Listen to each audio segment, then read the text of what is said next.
What's up, Well Spartan Tribe? This is Well Spartan 125, back for yet another great reaction. This is the tale of Michael Malloy. This is a requested video. It was requested a little while ago. Only getting to it now.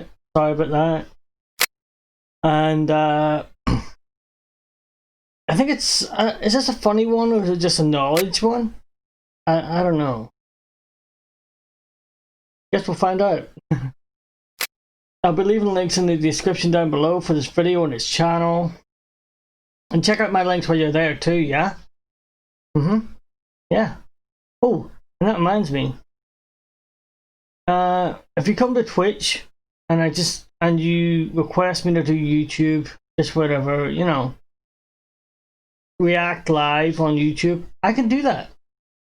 And better yet, if you request a video, I'll do it right there and then. And if it's one you've already requested that I haven't recorded yet, I'll do it for you right there and then. That's how you skip the queue. Yeah? Okay. Let's jump in.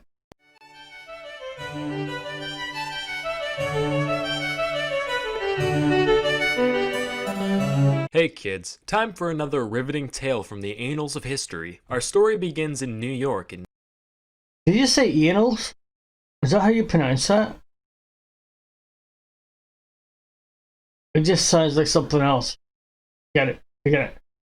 Annals of history. Our story begins in New York in 1932 with a man named Michael Malloy. Not much was known about Malloy except for the following. He was around 60 years old, homeless, an alcoholic, Irish, and a former firefighter. So one day, a few guys were hanging out in the local speakeasy, including Tony Marino, the owner of the joint, and a couple of regulars by the names of Francis Pasqua and Daniel Kreisberg. And who else stumbles in but old Dusty McGee looking to get his morning fix? Marino's like, you know, I've had it up to here with that Michael Malloy character. He never pays his tabs, smells like the crevice behind an unwashed ear, harasses my clientele. Did you know the Hindenburg disaster didn't actually happen?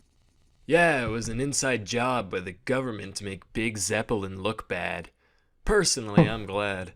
One less industry controlled by the fucking Krauts. The Hindenburg disaster doesn't happen for another 5 years, dumbass. Ah, bite me. And every day, he ends up like that. So Pasqua's like, yikes, seems like quite the dilemma on your hands. Lucky for you, I've come up with the perfect solution. Let me hear it. I say we deploy a ploy to destroy that unemployed Malloy. Shut up. Anyway, go on. I'll take out a life insurance policy on him. Then we let him drink as much as he wants. Obviously he's gonna kick it. I mean, look at him. No self-control. See that? He just drew from the stockpile while there's still moves to be made on the tableau. Oh, I like that joke. Then, once he's dead, we get all the money for ourselves. Win-win. The first part of the plan went through without a hitch. Pasqua took out not one... So, the plan to kill the guy, take out life insurance and kill him? Or at least let him kill himself through drinking? That's insane. Did they actually think they can get away with it? Did they get away with it? Well, obviously they didn't, because we know about it. I don't know. Okay. The first part of the plan went through without a hitch. Pasqua took out not one, but 3 policies on Malloy's life, with Joseph Murphy, a bartender at Marino's, posing as Malloy's brother and being named as the sole beneficiary. In total, the group stood to gain $3,576, which is like 66 grand in today's money. With all that in place, they begin the second part of the plan. Hey, Malloy. Good to see you, man. Say, what happened to your arm? Yeah, the other day I got in a fight with a goose. Got bit pretty bad. Been leaking pus for about a week now. But hey, I got the breadcrumbs. Okay, well anyway, guess what? Your tab now has unlimited credit. Oh, cool. Well, what's that mean? It means you can drink as much as you want and we can't stop you. Bet. Naturally, he orders shot after shot and the gang happily complies. It gets to the point where Malloy's drinking way more than should be humanly possible. But instead of dropping dead or passing out, after a while he's just like, "Hi. See ya." Within 24 hours, he's back at it, giving his liver the equivalent of a Tyson uppercut and being no worse for wear. This went on for a few days before the boys were like, alright, we need to up the ante here, and decided to replace Malloy's typical shots with wood alcohol, otherwise known as methanol. Keep in mind, as little as 4% methanol by volume is enough to make a moonshiner go blind. Wait, what? Methanol? Oh my god. That stuff is rough, man.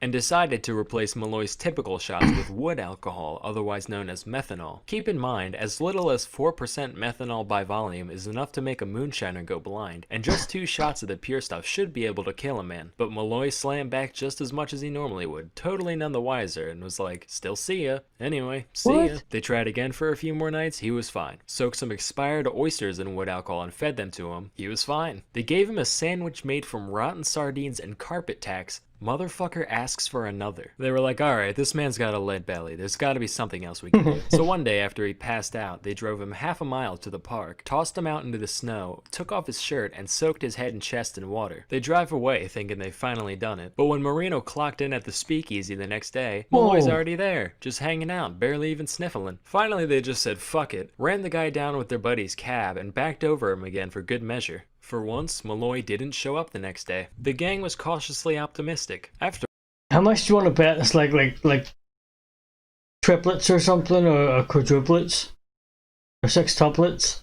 They're all like brothers or something like that there, and they all look exactly the same, and they're all alcoholics and homeless.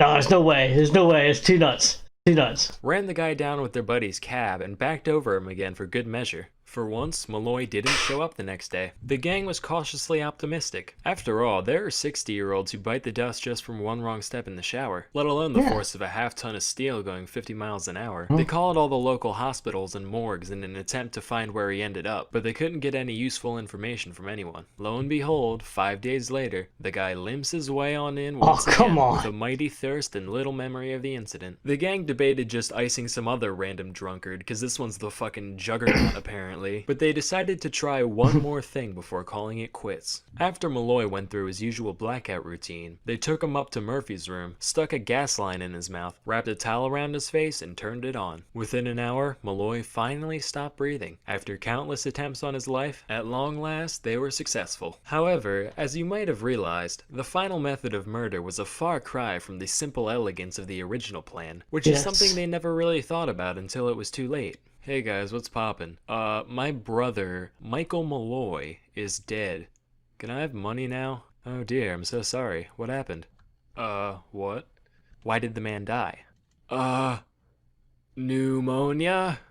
I see. And when can we see the body exactly? So, after a quick medical examination, the men were convicted of first-degree murder and attempted fraud, and subsequently sentenced to death by electric chair. And while the executioner flipped the switch, Malloy's ghost sat in the corner, chowing down on some antifreeze and sardine soles, just laughing his ass off. Moral of the story, life is unpredictable. That's why we have insurance for it in the first place. If you ever commit fraud against life, just know that life's gonna commit a little fraud back. Till next time, I'm Salmonella, and thank you for watching. Yeah, that's nuts, man. There's no way that's true. Is that true? Couldn't be true. Nope. Okay. That's the end of the video, guys. I like that one though. Yeah, that's good. Okay, until next time, I am out of here.